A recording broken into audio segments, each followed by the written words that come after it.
after three, let's say, easier games against opponents that are not on the top of the league, we're facing now until the end of the championship.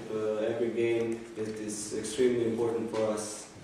We're not thinking about calculations before the games. We're not thinking about how we're going to finish. We're just going to win every game that we play now. I think the next game against Bueš is very important because it's also at home, and we can't afford to lose any game at home.